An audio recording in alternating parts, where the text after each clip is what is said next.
Good morning student. आज हम Hindi grammar में शब्द व पद पढ़ेंगे। वो शब्द व पद में क्या अंतर होता है ये भी हम पढ़ेंगे। सबसे पहले हम पढ़ेंगे कि शब्द किसे कहते हैं। एक से अधिक वर्णों के मेल से बने सार्थक वर्ण समूह को ही हम शब्द कहते हैं। यानी एक से अधिक वर्ण जिसमें हो वो क्या कहलाता है, शब्द कहलाता है। जैसे यहाँ पर देखिए म, ओ, ह, अ, न, अ, तो ये सारे क्या है, यहाँ पर वर्ण है। इन वर्णों से क्या बना, एक शब्द मोहन बना। ब, आ, ज, आ, र, अ सारे क्या यहाँ पर वर्ण है। इन वर्णों से बाजार एक शब्द बना। न, ई, र, अ, ज, आ, निर्जा, यहाँ पर ये सारे क्या है, वर्ण है। इन वर्णों से क्या बना, एक निर्जा शब्द बना। ख, ई, र, अ, यानी इन वर्णों से खीर एक शब्द बना। यानी शब्द वर्णों के मेल से बनता है। शब्द सार्थक वर्ण समूह या अक्षर समूह होते हैं। शब्द क्या होते हैं, सार्थक वर्ण समूह या अक्षर समूह होते हैं। वर्णों का वही समूह शब्द कहलाता है जिसका प्रयोग स्वतंत्र रूप से होता है। जैसे रमेश, शतरंज, राधा, पुस्तक, मेज आदि। अब हम शब्दों का वर्गीकरण पढ़ेंगे कि शब्दों को कितने भागों में बांटा गया है। शब्दों को 4 भागों में बांटा गया है। उत्पत्ति के आधार पर, रचना के आधार पर, अर्थ के आधार पर और प्रयोग के आधार पर। सबसे पहले हम उत्पत्ति के आधार पर पढ़ेंगे।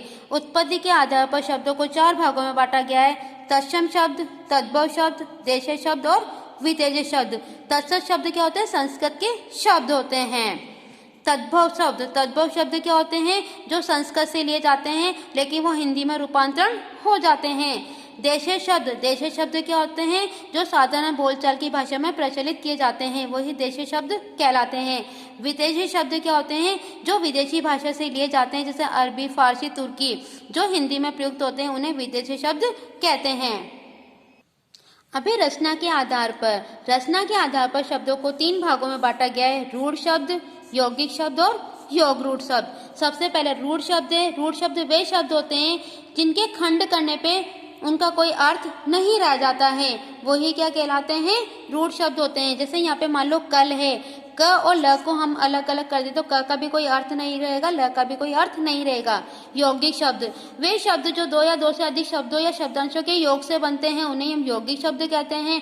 और तथा दोनों का अपना अलग अलग अर्थ निकलता है। यानी एक शब्द है, उसको हम 2 भागों में बांटते हैं, दोनों का अपना अपना अलग अलग अर्थ निकलता है, वही क्या कहलाते हैं, यौगिक शब्द कहलाते हैं। जैसे देशभक्ति यानी देश के लिए भक्ति, यानी हम लोग एक साथ लिखते हैं देशभक्ति, तो देश और भक्ति को हम अलग अलग करने पे देश माने देश होता है, भक्ति माने देश की भक्ति करना हो गया। विद्यालय यानी विद्या के लिए आलय।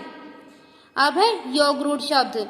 कुछ शब्द ऐसे होते हैं जिनमें रूढ़ तथा यौगिक दोनों शब्दों की विशेषता होती है। इससे तात्पर्य यह है कि यौगिक शब्दों के समान इनके सार्थक खंड किए जा सकते हैं और रूढ़ शब्दों के समान इनका एक विशेष अर्थ होता है।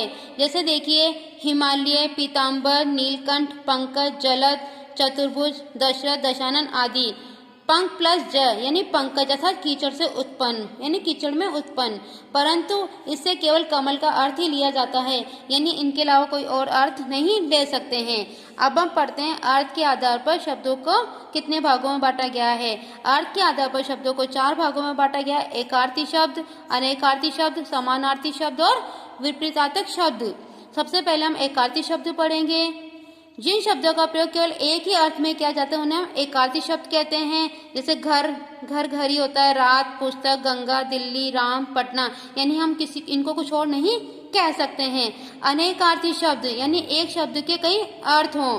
जैसे जिन शब्दों का प्रयोग अनेक अर्थों के लिए किया जाता है, जैसे यहाँ पे हार है, हार का मतलब गले की माला भी होता है और पराजय भी होता है।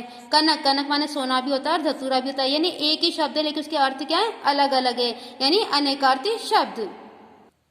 अब हम पढ़ेंगे समानार्थी शब्द या पर्यायवाची शब्द, यानी एक शब्द उसके समान और दूसरे शब्द भी। जिन शब्दों के अर्थ समान हो उन्हें क्या कहते हैं, समानार्थी शब्द कहते हैं। जैसे यहाँ पे अंधेरा शब्द है, इसको हम अंधकार भी कहते हैं, तिमिर भी कहते हैं, तम भी कहते हैं, इन सबका मतलब भी अंधेरा ही होता है।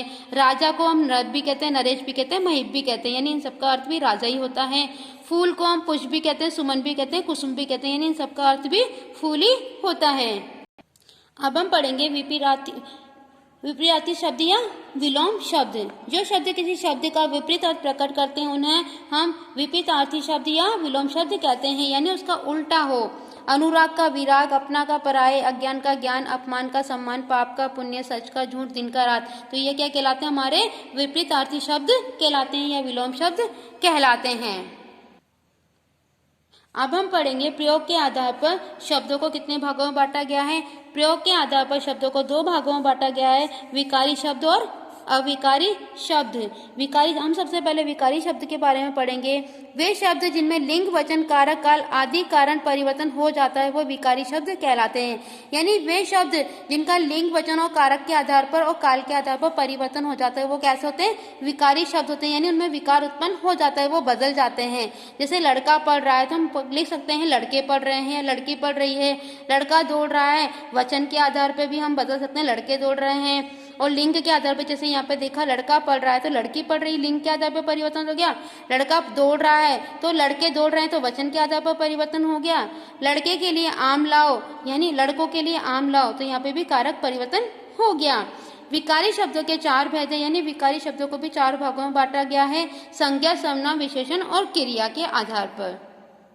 अब हम पढ़ेंगे अविकारी शब्द। अविकारी शब्द होता है जिनका लिंग, वचन और कारक के आधार पर कोई परिवर्तन नहीं होता है, उन्हें हम अविकारी शब्द कहते हैं। जैसे आज, मैं और आह, इनमें कोई परिवर्तन नहीं कर सकते हैं। तथा अविकारी शब्दों को भी 4 भागों में बांटा गया है, क्रिया विशेषण, संबंध बोधक, समुच्चय बोधक और विस्मयादि बोधक।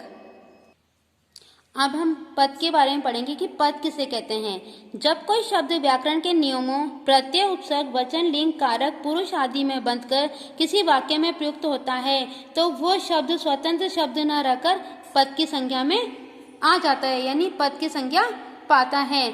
जैसे सन्यासी सोता है, बंदर कूदता है, शेर दहाड़ रहा है, सुभाष लिखता है। यहाँ सन्यासी, बंदर, शेर, सुभाष आदि शब्द विभिन्न वाक्यों में प्रयुक्त होकर पद में परिवर्तन हो गए हैं। यानी आपको समझ में आया होगा कि जब कोई वाक्य होता है, जब कोई शब्द होता है, वो व्याकरण के नियमों में बंधकर प्रत्यय, उपसर्ग, वचन, लिंग, कारक, पुरुष आदि में बंधकर किसी वाक्य में प्रयुक्त होता है तो वो शब्द क्या कहलाता है? पद कहलाता है। अब हम यहाँ पर पद के प्रकार पढ़ेंगे। हिंदी में पद 5 प्रकार के होते हैं। सबसे पहले हम संज्ञा के बारे में पढ़ेंगे। देखिए, संज्ञा की परिभाषा आप सबको पता होगी। किसी व्यक्ति, वस्तु, स्थान, भाव अथवा प्राणी के नाम को संज्ञा कहते हैं। जैसे राम, चांदी, अयोध्या, प्रेम, पुस्तक, दिल्ली, राधेश्याम आदि। संज्ञा के भेद। संज्ञा के 5 भेद होते हैं, व्यक्तिवाचक संज्ञा, जातिवाचक संज्ञा, भाववाचक संज्ञा, समूहवाचक संज्ञा और द्रव्यवाचक संज्ञा। सबसे पहले हम व्यक्तिवाचक संज्ञा के बारे में पढ़ेंगे। जिन संज्ञा शब्दों से किसी व्यक्ति विशेष, स्थान विशेष अथवा वस्तु विशेष का ज्ञान हो वे व्यक्तिवाचक संज्ञा कहलाते हैं। यानी जहाँ पर क्या हो, किसी विशेष व्यक्ति, वस्तु, स्थान का बोध हो, वही क्या कहलाते हैं? व्यक्तिवाचक संज्ञा कहलाते हैं। जैसे शाम, अमेरिका, जनवरी, हिमालय, दीपावली, गंगा, सोमवार, पटना आदि। अब है जातिवाचक संज्ञा। जिन संज्ञा शब्दों से किसी वस्तु, व्यक्ति अथवा स्थान की जाति का बोध होता है वे जातिवाचक संज्ञा कहलाते हैं। जैसे लड़का, पहाड़, नदी, विद्यालय, शिक्षक, पुस्तक, विद्यार्थी आदि। अब है भाववाचक संज्ञा। जिन संज्ञा शब्दों से किसी व्यक्ति, वस्तु, स्थान के गुण, धर्म, दशा अथवा आदि का पता चलता है, अवस्था का, वे भाववाचक संज्ञा कहलाते हैं। यानी क्या होता है भाववाचक संज्ञा? भाववाचक संज्ञा वो कहलाती है जिसमें किसी व्यक्ति, वस्तु अथवा स्थान के गुण, धर्म और दशा और अवस्था का पता लगता है। जैसे स्नेह, बल, जवानी, मिठास, हरियाली, शीतलता, मित्रता, क्रांतिकारी, क्रोध, आलसी, सच्चा, अहंकारी आदि। अब है समूहवाचक संज्ञा।